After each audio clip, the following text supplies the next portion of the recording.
Hola, buenos días. Buenas tardes, buenas noches. This is Barb. And this is Estella. And welcome to Cafecito. And Crime. So, for I'm today's... like, what do I do? You're like, stop pendeja. You're like, Anyway, so we are here in the second stop of the tour of my house until we find a place where... I think we found it. I think this is it, where we can record and we can still be in the AC. Yeah.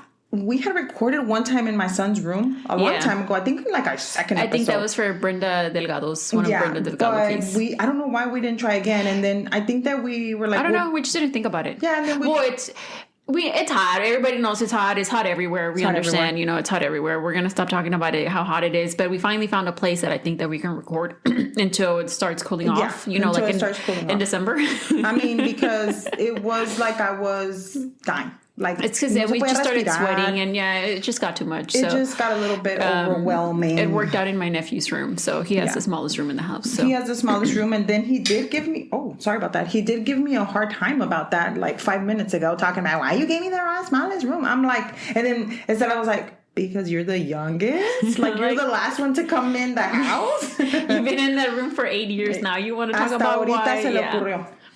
But anyways, so I'm not sure if you guys, I don't know what the hell I was going to say. I just forgot. But anyway, so today's episode will be brought to you by me, Barbie.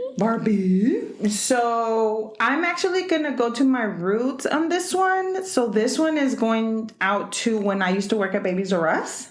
Yeah. So I worked at Babies R Us for a long time when I was in high school. That was like, you know how you would have a clase y te salías para trabajar? And then when you first came to Houston, you started working at Babies R Us here, again, right? Yeah. So obviously now Babies R Us and Toys R Us are all gone. No, they're being... they're being resuscitated. Yeah. They're coming back and they're only going to be at Macy's apparently. ¿De veras? Yeah, de veras. I didn't know that. Yeah, no, I looked it up. So ahorita todos están ya en bankruptcy. Pobrecitos, I'm so sorry. But today's episode is going to be the murder of Larry Wells. So Larry Wells was a former, obviously, because we're talking about his murder, worker of Toys R Us. Mm-hmm. So if you would like to find out what happened to Mr. Larry Wells, grab your cafecitos. And let's get started. We are going to Hamburg, New York. Oh, okay. Not hamburger, but Hamburg. No. Hamburg. Okay. And the interesting fun fact about Hamburg is that it's named Hamburg Village because it's that small. But just as it being so small, it actually is internationally famous. Really? Because of his... Okay, wait, give me a minute, okay? Because this was a hard one. Devonian is Devonian fossils. And shell outcroppings. Are you going to tell me what that is? Of course. Okay, thank you. And they are along the bank of the 18th Mile Creek that is in Hamburg. So what are Devonian fossils, you ask? Or what are shell outcroppings, you ask? Well, they're fossils that date up to They're fossils that date up to 419.2 million years ago to 358.9 million years ago. So this was the actual time of the Devonians. So that's what it was called, the Devonian fossils. ¿Pero qué es el fossil? The fossil like includes a bug? small animals along the creek, like snails and small fish. Wow. So they were actually found there. Not only that, but a shell, S-H-A-L-E, outcroppings are nodes or pieces of rock that contain raw materials such as gold. Oh. So you can find gold and you can find fossils in this creek along that area. Very archaeological. Very. And I went to the museum today, so I feel like it was meant to be. Yeah. And also... Nice. That's really... Hey, do you know by any chance... if not, I can look it up, pero ¿dónde exactamente está Hamburg Village? Yes. Is it like... Hamburg Village or Hamburg City is actually not too far from Buffalo, New York. Oh, okay. And it's actually just a... Is it closer to Canada and stuff? Yes. Okay, it's only a bridge over to Canada. Wow. Okay, so, it's in that area. It's upstate. Upstate, yeah. I've always wanted to go there. Me too. Always. But there is... I think at one point there was like... In Hamburg itself, there was a population of like 800 or something like that. That's little. It's little place. También the episode that I did last week, was little in Weimar, Oregon. Yeah. So if y'all haven't heard, chiquitos, yeah. Go and check it out. So actually, one more thing, which is crazy for this place, but it has a lot. It's located in the largest in Hamburg. I was going to say hamburger. In Hamburg is the largest county fair in the United States. Oh. The Erie County Fair, I hope I said that right, is E-R-I-E. Erie County Fair came to Hamburg in 1868 and has remained there since. Wow. So that was kind of cool as well. Nice. So we should go. I know. I'll be like, hey guys, it's me. Adds to the list of Add to shit. the list of shit that we're not can't gonna even do. go to shit that in our own city. Imagine going out of and state. I keep sending you things over and over. I think we talked about this in the other episode. Nunca vamos a ningún lado. No. And it's not like it's life. That's just what it is. Yeah, it's fine. Yeah. So in this town, on the morning of June the 29th of 2013, Bernie Grusa was getting ready for work, and he received a phone call from the police. See, Bernie was the vice president of loss prevention at Toys R Us in Hamburg. Okay. See, it's Hamburg or Hamburg? Hamburg. Hamburg. Hamburg. Okay. And since he was pretty much loss prevention, they needed him to rush over to the store, and they let him know that at the store there was a homicide committed. Oh, fuck. So it was over the early morning, and when he got there, he saw the overnight crew and the early morning crew standing outside, and he went over to see what happened, what was going on. So, Quick question. Why did they call loss prevention but not the police? Well, the police was already there, but loss prevention needed him there for a reason. Mm-hmm. Yeah. So the overnight crew, I'm not sure if anybody, or probably the overnight crew was who would get the store inventory in and prepared for the next day. So when he got there, he found out that the store manager, Larry Wells, had been stabbed in his office inside the store. Oh my God.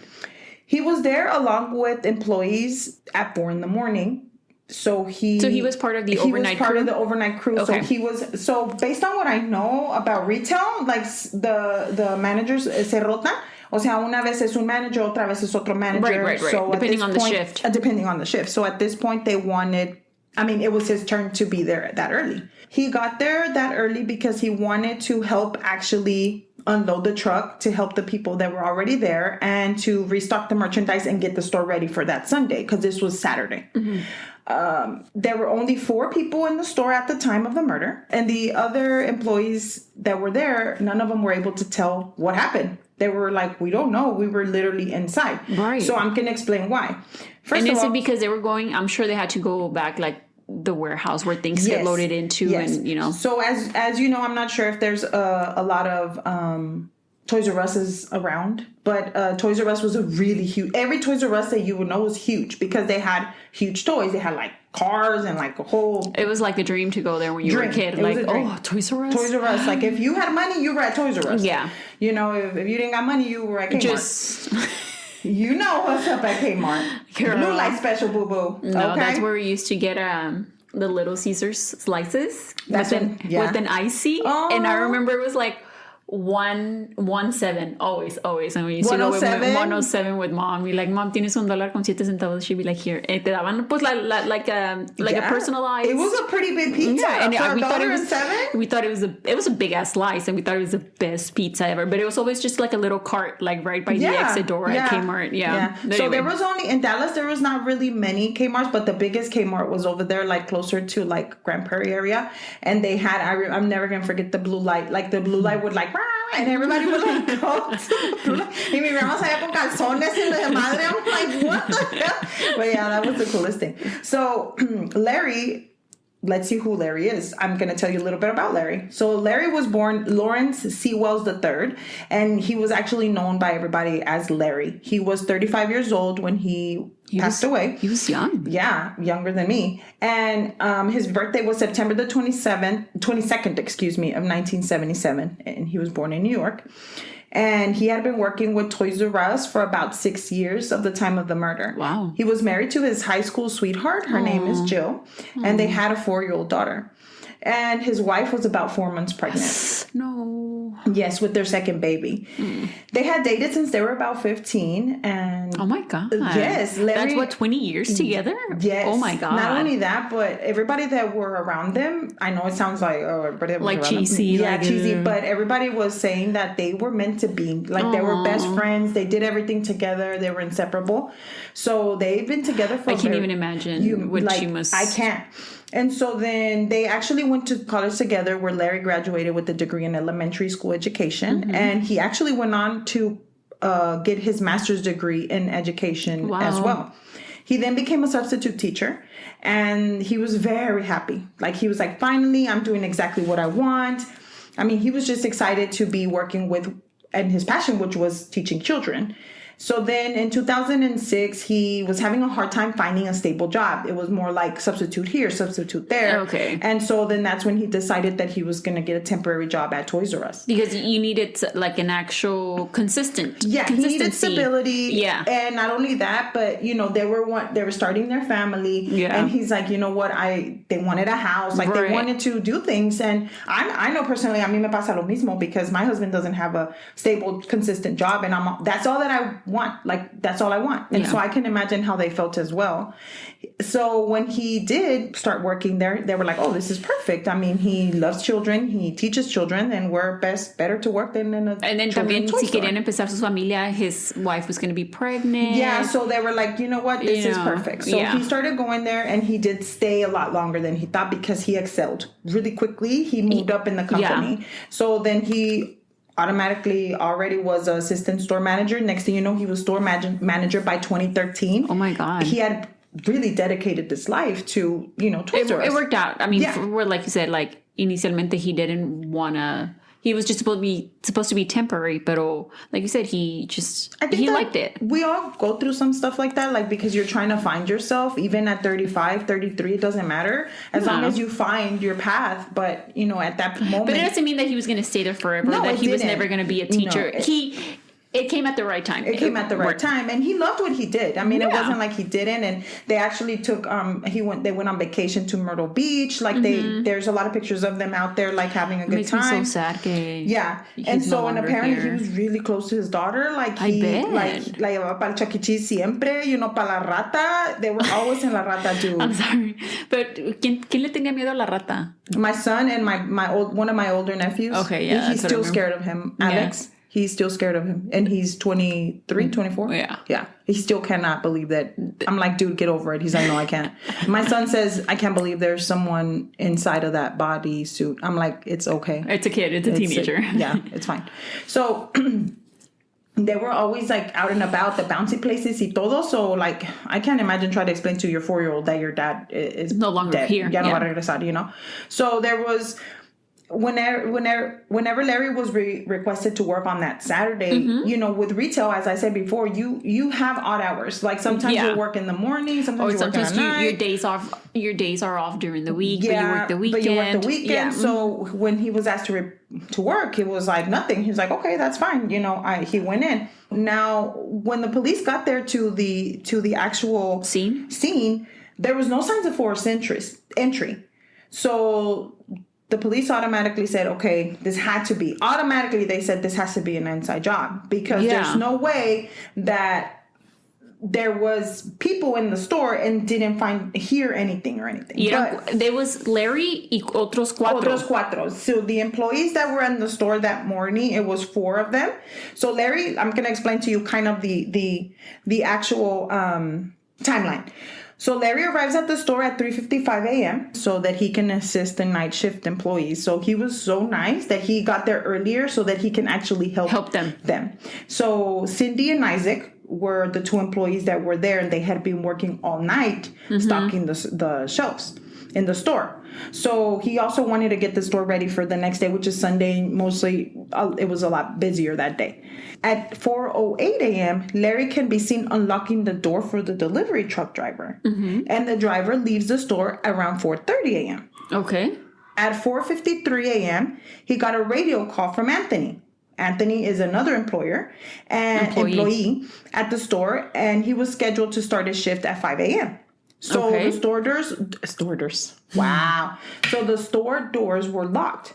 no one could open the door but the manager. He had the keys. He had keys. So they would have to radio him. Y luego se tardaba en llegar because he would probably be had to in walk the back all the way, or wherever he was to all the way to the front. And I know that was correct because when I worked there and I would work the night shift sometimes or, stalking, it would take forever for the manager to come and open the door. And you're like, dude, what are you doing? Sometimes they were like, I know, me too. When I used to work retail and stuff, yeah. And so then they would call him and he would come and open the door. So that makes only Cindy, Isaac, and Anthony the only employees at the store, as we know now, at this time, right? Mm-hmm. Toys R Us, once again, all they relied on was these radios because they were so big. So they would be like, hey, there's somebody at the door. Somebody would come. That's common. They would communicate with each other, even with each other, because one would be on one side of the store and the other one would be at another. Just after 5 a.m., the other employee arrived, which his name is Richard. Okay. So Richard arrived late porque fue a traer tacos.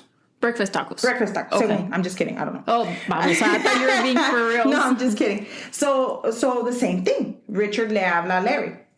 Que le fuera a abrir la puerta. Can you come and open the door? And for some reason, Larry doesn't answer. So then he says he starts looking around to see if maybe the door is open or whatever, jiggling the door, y nada. So then he walks around. Now, I don't know if anybody that's listening remembers, but at the beginning of Babies R Us, Toys R Us and Babies R Us were in the same spot. Yeah. So they were together. So this is how this storefront was. So it was the Toys R Us and then next door was the Babies R Us. So he said he walked around como a la side door para ver si veía alguien en la truck or something, and the side door of the Babies R Us was open. La side door, como dice, donde están los loading dock for the merchandise and all that stuff. So the Babies R Us side door was open. So he's like, okay, cool. Me voy a meter por ahí. Meter por aquí, which it was kind of awkward to him because that's not his side that he needs. Oh, yeah. But he was like, fine, I just need to get in because he was running late. Yeah, sí, ya iba tarde con los tacos, and he's like, I need to get inside.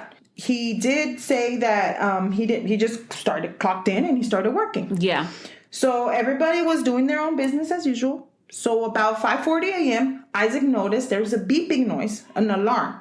So the alarm kept going off. But as you know, once again, it's a big store. So the echo just kept going and going and going. Yeah. So it kept echoing through the store. So he grabs his radio and he calls out to Larry. Hey, Larry, can you turn off the alarm? Or what is that? Or what is that? Yeah. Or what's going on? Larry no contesta. And you said it was 5:40 by this point? By this time, it's 5:40. Okay. So Larry no contesta. So then he tells Cindy, hey, Cindy, can you go and check on Larry to tell him to turn off the alarm porque no para de chillar.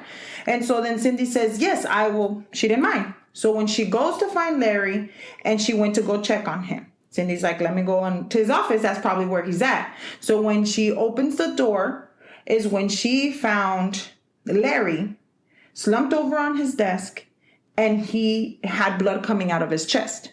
She starts screaming. Mm-hmm. So they freak out because they're like, that's not a right scream. Like, so all the employees ran to her. The other three ran to where she was at. And then they start scrambling to... Ven lo que ella estaba... Ya lo que está viendo. And they start scrambling to call the cops. Yeah. So Cindy thinks that her first reaction was he's been shot. So when she calls 911 and they have the 911 call, if anybody wants to listen to it, she starts saying, my manager has been shot. Mm-hmm. And so it seemed like whenever she went to go and grab the phone was unhooked. So it looked like Larry had tried to get the phone and call 911. So then it looked like he kind of passed out. Yeah. So then but when the paramedics make it in there, they noticed that he still had like a faint pulse. Oh my God. So they rushed him to the hospital. Yeah, started working on him. But Larry didn't make it. Yeah. The other employees and Cindy were like, heck no, fuck this. I'm leaving. Because I'm not about to stay here. What if that person is still here? Right. So they ran outside and that's when the police gets there and lost prevention. And Bernie, got there. Mm-hmm. So they got noticed that, Larry unfortunately did not make it.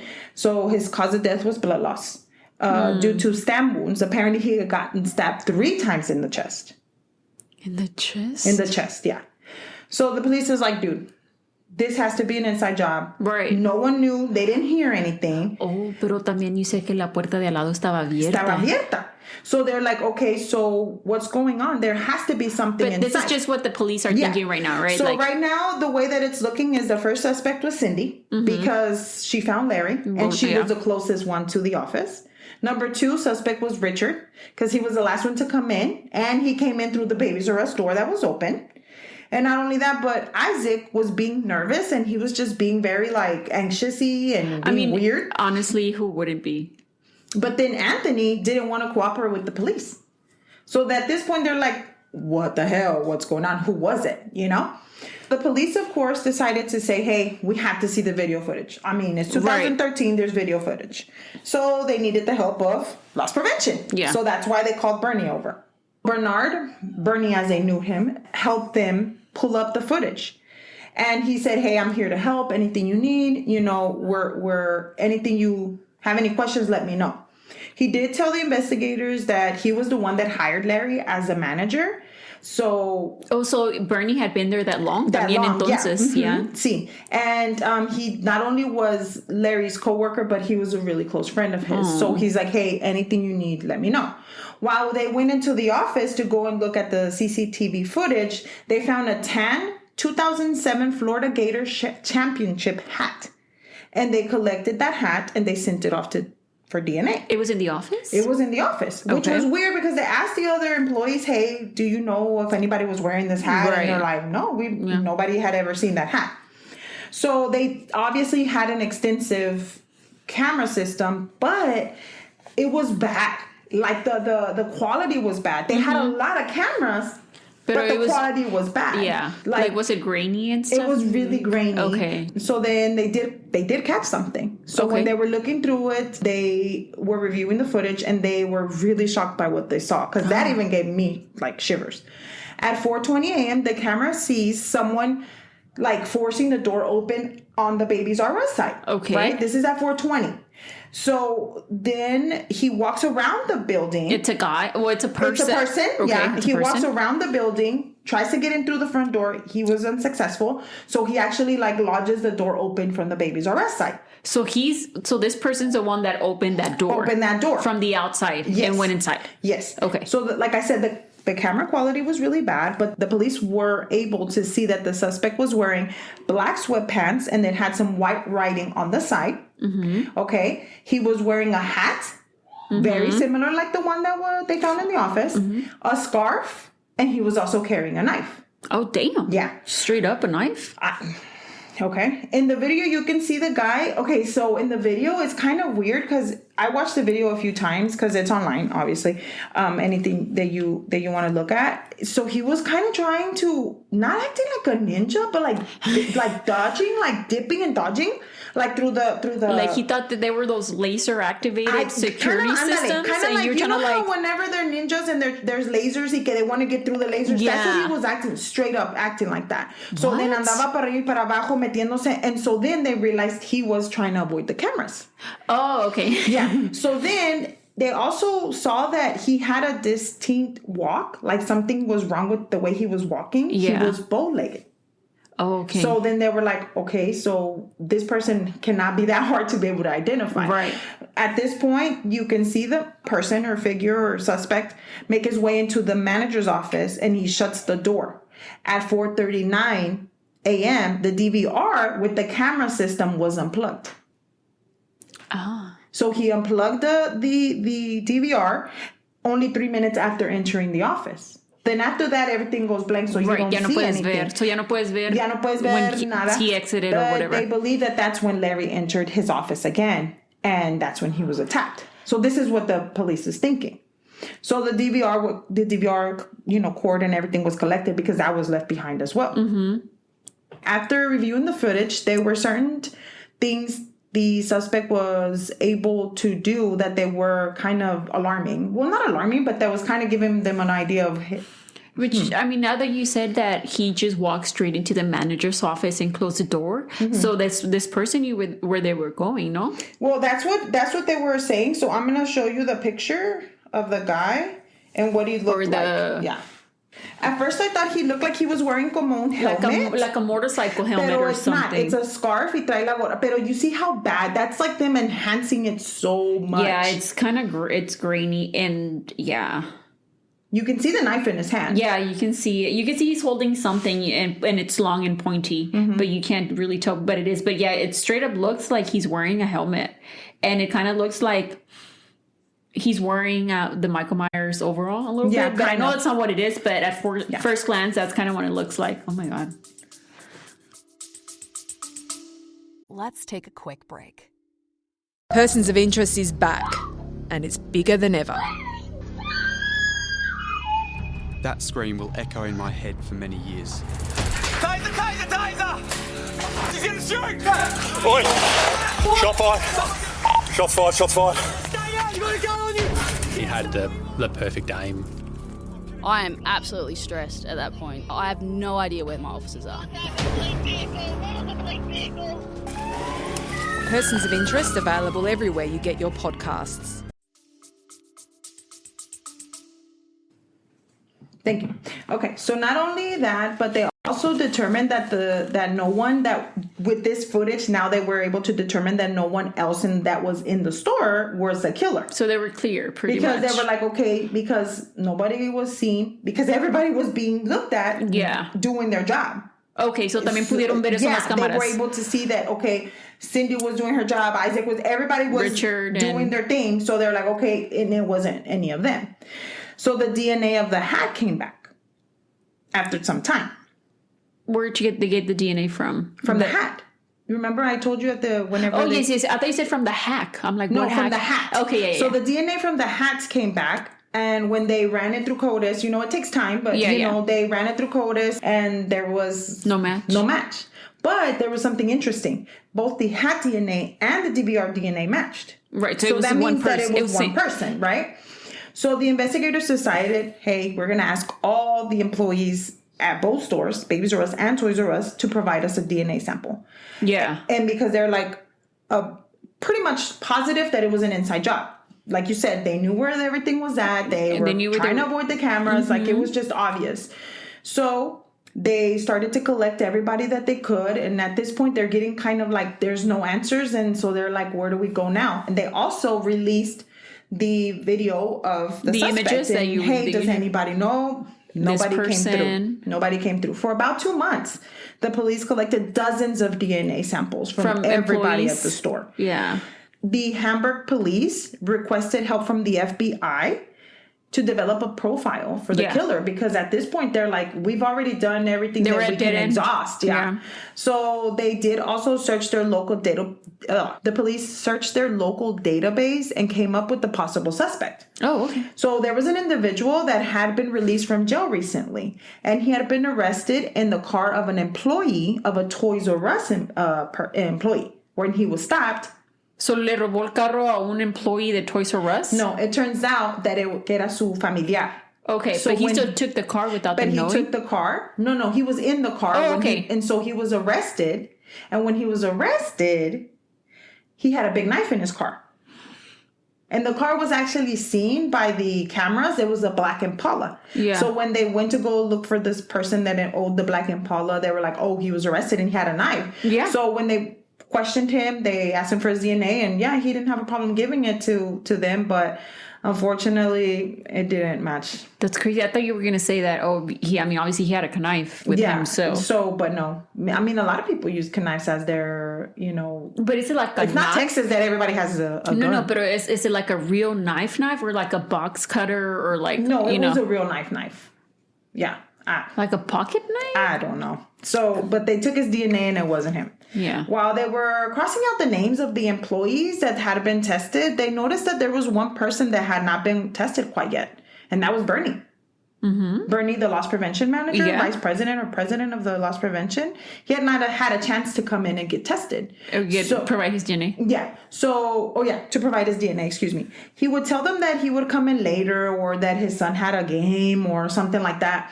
So the last excuse that he used was that he couldn't come in because he had a conference. But when they contacted his boss said there was no conference. Mm-hmm. So at this point, they're like, dude, get your ass in here. You need to get your ass in here. You need to give get us tested. Your DNA. So, especially because he was being so helpful at the beginning, talking about how friendly he was with...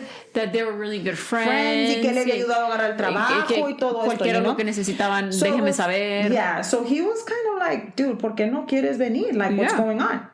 The police found out that he had such a hard time in quotations, with the murder of Larry that he had taken some time off after the murder. Okay. So then when they went to go speak to him at his home, they found his wife, but they also found out that he was no longer living at his home. Okay. And when they asked her, well, what happened? Why is he not here? And she's like, no, because I put a restraining order on him. Oh, la verga. Yeah.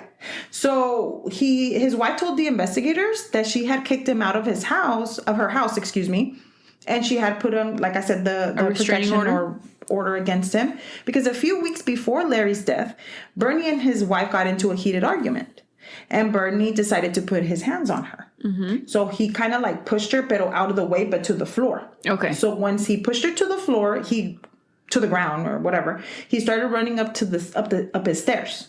And when he went up to their bedroom, she said a few moments later she heard a gunshot. Huh? So then she ran up there to see what the fuck happened. He was tirado face down, and it looked like he had shot himself. So when she ran over to check on him, y lo volteó, he said, oh, I just wanted to make sure you still loved me.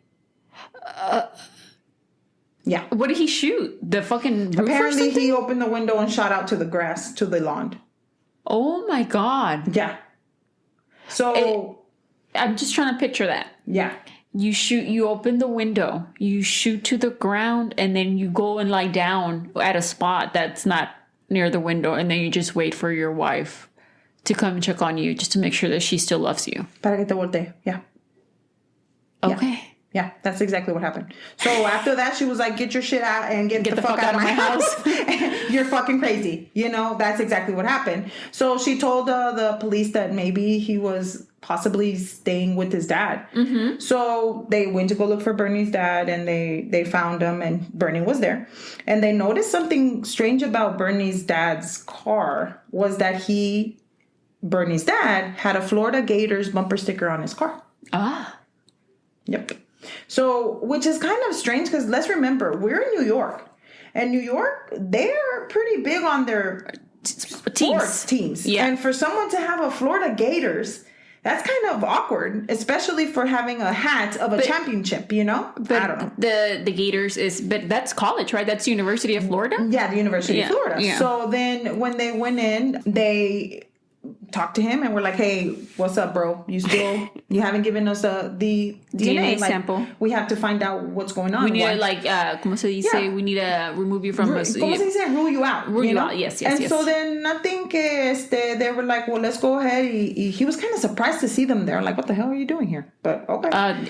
Where do you think they van a ir a buscar? In your family member's house, sure. bro. Come on. So they took his DNA, and 2 months later, the results came in. Damn, 2 months later? Yes. I know how it takes forever. Yeah. And it turns out that he was the exact match to the DNA on the hat and on the DVR. Mm-hmm. The police said, okay, let's go back and ask Bernie. What the fuck's going on, Bernie? Yeah. You know? So on October the 16th, they went back out to his dad's house. He was there. And they asked him questions again. And of course, he said it wasn't him. He had no idea what they were talking about. Mm-hmm. Then he said that the reason that his DNA was on the DVR was because he's loss prevention. Okay. Y que loss prevention had to be working on the equipment. Right. So they asked him, okay, that's fine, but your hat had your DNA. And so he's all like... in the office. In the office. And he's all like, no, I've never seen that hat. I have no idea what that is. But your DNA was on the hat. Yeah, but he said he's never seen it. Sometimes I wonder how to... So you just deny, because how do you explain away DNA? Apparently they think they can. You just deny? Yeah. So he also made a comment to the police about saying it wasn't him, because he said that, and I quote, if I had done it, I would not have left that much evidence behind, end quote. Well, I'm sure you're probably like in a rush or something, because he probably would have had to like leave out of there, go back home, wait a que le hablaran, and anyway, just get to the story. You're gonna tell us. So after that, he didn't want to talk to them anymore, and he asked for a lawyer. Yeah. So he was arrested for the murder of Larry Wells. Mm-hmm. Police obtained a search warrant for his home and his father's home, and they found some pretty interesting things. They found out that he had very high-priced items from Toys R Us in his home. things like electronics, like, I mean, you could pretty much buy anything, Xboxes, PlayStations, whatever. Damn. And they also found an SD card that was collected from the home as well. Okay. So when they went through it, they found footage of They found Bernie walking around his house, and he was walking the same way that the suspect was walking. On the surveillance at the store. Yeah, the surveillance at the store. So that was another clue that it could be, that it was him. Not only that, but he was, and one of the clips, he was wearing the same pants that he was wearing while on the surveillance, the night of the murder. Yeah. So police learned that Mr. Bernie was in a lot of debt. Okay. A lot of debt. So him and his wife also lived out of his means. So out of their means. Basically, he was making about $90,000 a year, which is pretty good. Yeah. For 2013. Yeah. Not only that, his wife would make about $500 a month from an online shop that she owned. Mm-hmm. But on top of that, his wife had been diagnosed with breast cancer. Oh my God. So their medical bills were going up. Yeah. Based on what they knew was that Bernie was about $1 million in debt.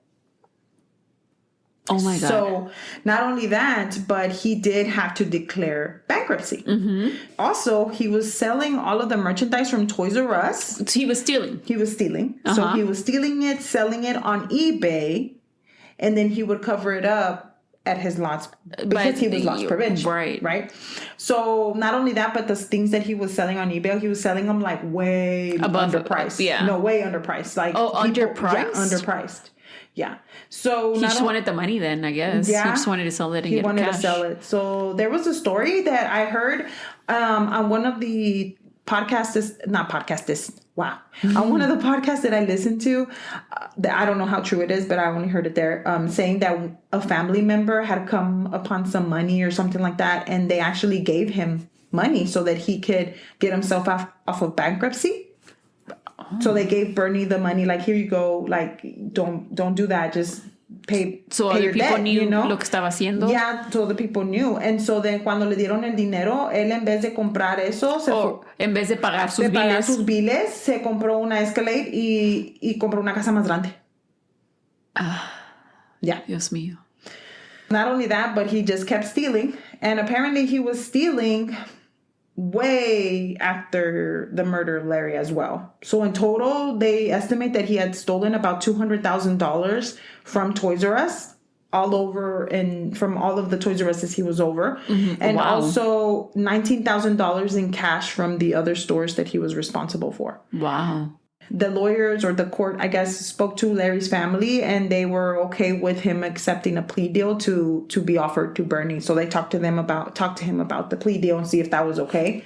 Basically, they just wanted him to admit what he had done. So he admitted to what happened the day of Toys R Us at the store. Mm-hmm. The night he went to the store to rob the store, and he wanted to go straight. Yeah, I know.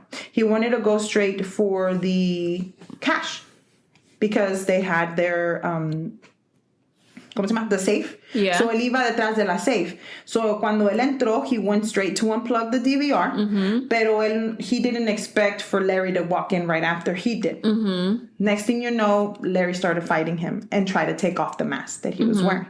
So when they were fighting and stuff like that, he obviously le pegó la cachucha, se le cayó, and then he panicked and he started stabbing him.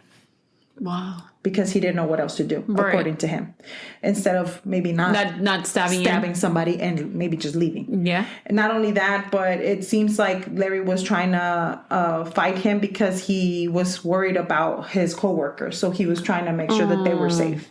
And apparently he just panicked, y se le cayó la cachucha, and he freaked out and he left whenever. But he had already stabbed him. Yeah. He says that he didn't intentionally kill him, that's not what he went in there for, but that it was just out of like desperation de que en ese momento que lo cacharon. Que lo iban a pescar. So apparently he told the investigators that Larry did fight back and he wanted to see who he was. So then Bernie pleaded guilty to first-degree murder manslaughter, and he was sentenced to 25 years in prison and 5 years probation. 25 years only? Only. Yep. Did he get did Toys R Us file charges? Yeah, Toys R Us filed charges. There wasn't much information about what they did on that. And also, he already had some charges filed from his wife and what he had done to his wife. So he, all of that accumulated to more. But for Larry himself, he only got 25 years in prison. And that was the story of Larry Wells. It's so crazy because, why